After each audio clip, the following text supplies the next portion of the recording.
नमस्कार मित्रांनो, तुमचं हार्दिक स्वागत आहे माझ्या एक्झाम फॅक्टरी या YouTube चॅनलवर.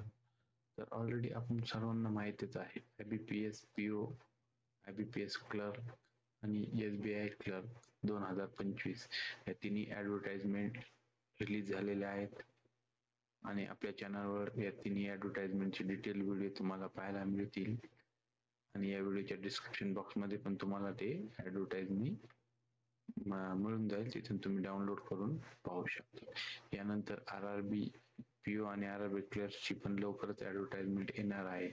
अशा वेळेस आपण सर्वांनाच माहित आहे की IBPS च्या किंवा बँकिंग क्षेत्रातल्या एक्झाम साठी लाखो विद्यार्थी दरवर्षी फॉर्म भरतात, परंतु बरेच जण पूर्ण मेहनत करून पण काही 1-2 मार्कच्या कट ऑफ मुळे त्यांचं फायनल सिलेक्शन होत नाही.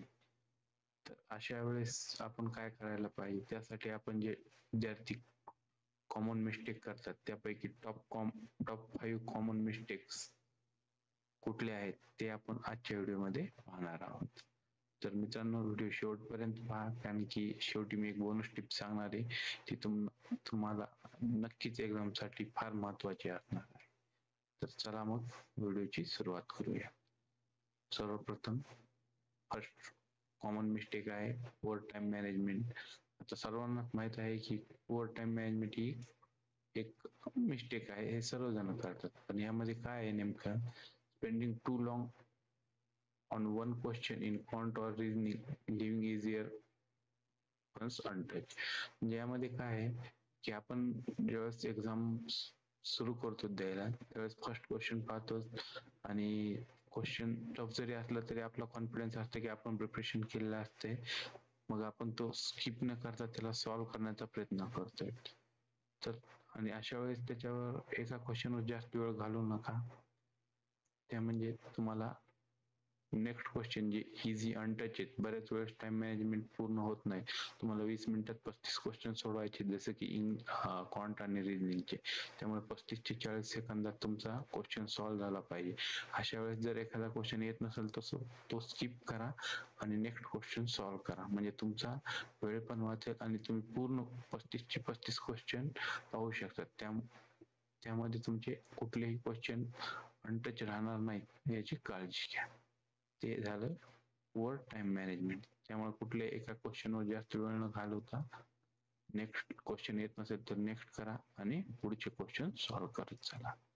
बऱ्याच वेळेस ऑर्डर जसं की अजून एक्झाम्पल मध्ये बघूयात, रिजनिंगचे सॉल्व्ह करताना तुम्ही सेक्शन सुरू झाल्यानंतर पझल आलेला असेल तर पझलला हात लावू नका, कारण की त्याच्या पुढे पण इझी क्वेश्चन आहेत ते सॉल्व्ह करा म्हणजे तुम्ही, आणि शेवटी पझल सॉल्व्ह करा.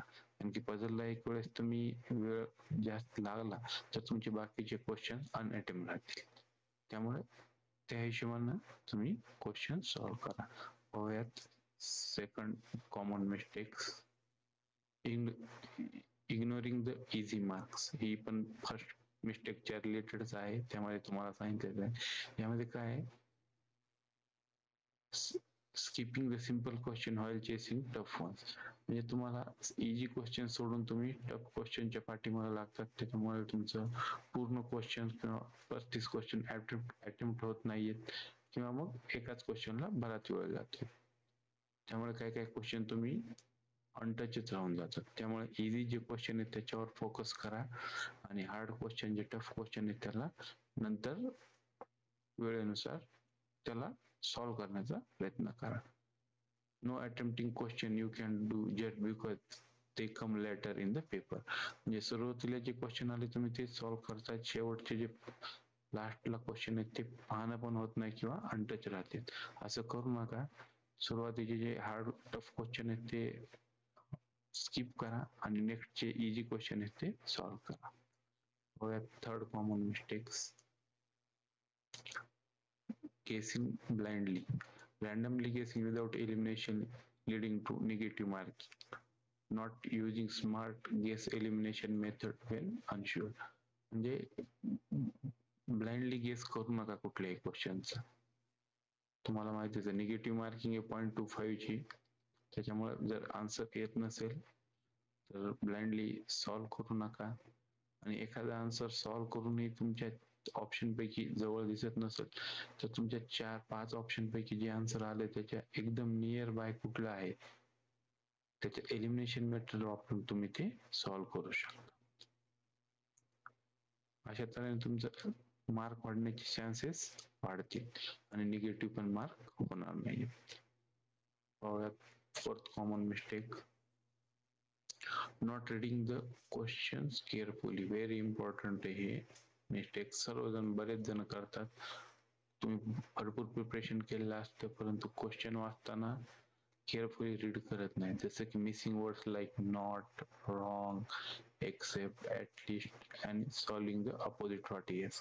म्हणजे एक्झाम मध्ये नॉट म्हणून विचारले एखादी संख्या, नॉट इन द फॉलोइंग असं म्हणून, तर त्यावेळेस आपण करेक्ट आन्सर लिहून येतो. जसं की इथं रॉंग विचारले असं which one is wrong in below option असं जर विचारलं असतं तर आपण रॉंग न शब्दा रॉंग शब्दाचा अर्थ न घेता डायरेक्ट सॉल्व्ह करतो आणि जो करेक्ट आन्सर आहे तोच लिहितो. असे जे शब्द वर्ड्स आहेत एक्सेप्ट, ऍटलिस्ट याच्यावर बारकाईनं केअरफुली रीड करा आणि त्यानंतरच क्वेश्चन सॉल्व्ह करा. हे बरेच जण निग्लेक्ट करतात किंवा मग केअरफुली वाचत नाहीत, त्यामुळे त्यांचे 2-3 मार्क असेच येणारे मार्क किंवा क्वेश्चन सॉल्व्ह बरोबर करूनही तुम्हाला ते मार्क पूर्णपणे मिळत नाहीत, उलटे निगेटिव्ह मार्क मध्ये जातात. तशीच अजून एक सिंपल मिस्टेक म्हणजेच DI ignoring whether DI data is in thousand, lakhs, crore and percentage format. म्हणजे जो DI चा डेटा दिलेला असतो तो कुठल्या फॉर्मॅट मध्ये कुठल्या युनिट मध्ये दिलाय तो फर्स्ट सॉल्व्ह करण्याच्या आधी केअरफुली चेक करा. जसं की 1000 मध्ये दिले, लाख मध्ये दिले, करोड मध्ये दिले किंवा पर्सेंटेज मध्ये दिले. आणि शेवटची 5th नंबरची कॉमन मिस्टेक आहे stress and panic in exam hall, skipping the plan approach due to nervousness and forgetting shortcuts formula under the pressure. म्हणजे यामध्ये काय आपण नर्वस असतो त्यामुळे जो आपण प्लॅन केलेला असतो की मी पहिले 5 क्वेश्चन हा सॉल्व्ह इझी वाले सोडवणार किंवा या टॉपिकचे सोडवणार ज्याचा तुमची जास्त कमांड आहे, ते न सॉल्व्ह करता तिथे जाऊन तुमचा जो प्लॅन केलाय तो प्लॅन न करता हा दुसरा प्लॅन एक्झिक्यूट करणं, फक्त कशामुळं एक्झामच्या नर्वसनेसमुळं. ते अवॉइड करा आणि जो प्लॅन करून गेलात तुम्ही त्याच प्लॅनिंगनं एक्झाम सॉल्व्ह करा. आणि त्याच्यामध्ये त्या प्रेशरमुळेच तुम्ही जे शॉर्टकट फॉर्म्युला किंवा जे फॉर्म्युलाज किंवा टिप्स ट्रिक्स जे वापरतात त्या पण तुम्ही फॉरगेट करून जातात. त्यामुळे तसं न करता एक्झाम मध्ये विदाउट स्ट्रेस अँड पॅनिक होऊनच एक्झाम हॉलमध्ये जा. तर मित्रांनो हे आपण कॉमन मिस्टेक ह्या जर अवॉइड केल्या तर तुमचा स्कोर नक्कीच चांगला येईल आणि तुमचं सिलेक्शन यावेळेस फिक्स होऊन जाईल. तर आता मी बोनस टिप सांगतो. त्यामध्ये बघा, फर्स्ट आहे learn from past mistakes and experience. तुम्ही आतापर्यंत जितक्या प्रॅक्टिस करतात, मॉक टेस्ट देतात किंवा मग लाईव्ह एक्झाम दिल्यात त्याचं अनालिसिस करा की तुम्ही या पाठीमागे काय मिस्टेक केल्या, त्यापासून शिका. ज्या मिस्टेक केल्यात त्या तुम्ही यावेळेस पुढच्या एक्झाम मध्ये करणार नाहीत त्याची प्रॅक्टिस करा. आणि विदाउट प्रॅक्टिस ते काही होणार नाही, त्याच्यामुळे तुम्हाला प्रॅक्टिसच करावं लागेल. सेकंड आहे maintain error mistake register daily. Very important bonus tip आहे. जे मला नाही वाटत की विद्यार्थी कुणीच रजिस्टर मेंटेन करत असतं मिस्टेक किंवा एरर रजिस्टर. हे वाटत जरी असलं सोपं आहे मेंटेन करणं पण कुणीच करत नाही, पण याशिवाय तुम्हाला समजणार नाही की आपण काय करतो. मित्रांनो, एरर किंवा मिस्टेक रजिस्टर म्हणजे काय की तुम्ही एखादी मॉक टेस्ट दिली, त्यामध्ये किती क्वेश्चन सॉल्व्ह केले, तुम्हाला वेळ किती लागला, टाइम अटेम्प्ट, त्याचं पुन्हा अनालिसिस करायचं, करेक्ट किती त्यामध्ये, रॉंग किती आहेत, असं एक रजिस्टर बनवा आणि त्यामध्ये डेली पुटअप करा.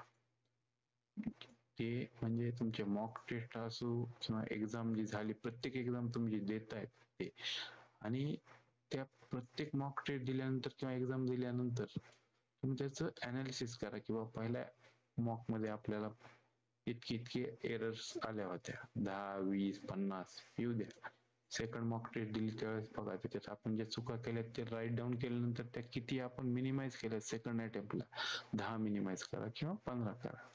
किती मिनिमाइज केल्या हे अनालिसिस करा. त्याचं मेंटेनन्स ठेवा रजिस्टर मध्ये आणि राईट अप पाहिजे म्हणजे पाहिजेच. त्याशिवाय तुम्हाला एक्झाम क्रॅक करणं इझी नाही होणार. त्यानंतर पुढच्या अटेम्प्टला तुम्ही जर थर्ड मॉक टेस्ट देताल त्यावेळेस अजून या 40 एरर मधल्या तुम्ही किती मिनिमाइज केल्या, किती वेळ वाढवला आणि किती रॉंग आणि करेक्ट झालं हे पण अनालिसिस करा. म्हणजे minimise the error through daily practicing. तुम्हाला समजलं असेल मला सांगण्याचा अर्थ काय की एक रजिस्टर मेंटेन करा एरर आणि मिस्टेकचं. त्यामध्ये डेली तुम्ही किती मॉक टेस्ट दिल्या किंवा एक्झाम दिली त्याचं अनालिसिस आधी पूर्ण एरर किंवा मिस्टेक जे केले ते लिहा. नेक्स्ट अटेम्प्ट मध्ये तुम्ही त्या सोडून किती कमी केले त्यामधल्या ते प्रत्येक वेळेस अनालिसिस करत चला. ज्यावेळेस तुमच्या रजिस्टरवर मिस्टेक्स किंवा एरर एकदम निग्लिजिबल किंवा झिरो होतील त्यावेळेस तुमचा रिझल्ट 100% येणार म्हणजे येणार. त्यात कुठलंही दुमत नसेल. त्यामुळे सर्वात महत्वाचं रजिस्टर मेंटेन करा एरर आणि मिस्टेकचं. आणि third one minimise the error through the daily practice. Daily practice करूनच ते एरर कमी करू शकतात तुम्ही. शेवटी जाता जाता सांगतो failure is the simply opportunity to begin again this time more intelligently. Henry फोर्डचं एक चांगलं वाक्य आहे. तर तुम्हाला समजल्याच असतील टॉप कॉमन मिस्टेक्स काय करतो आपण बँकिंग एक्झाम मध्ये आणि त्यासोबतच बोनस टिप्स महत्वाची ती पण समजली असेल. तर मित्रांनो तुम्हाला सर्व एक्झाम साठी ऑल द बेस्ट. आणि जर व्हिडिओ आवडला असेल तर शेअर करा, चॅनलला सबस्क्राईब करा, लाईक करा, काय अडचण वाटली तर कमेंट करा. थँक्यू. All the best.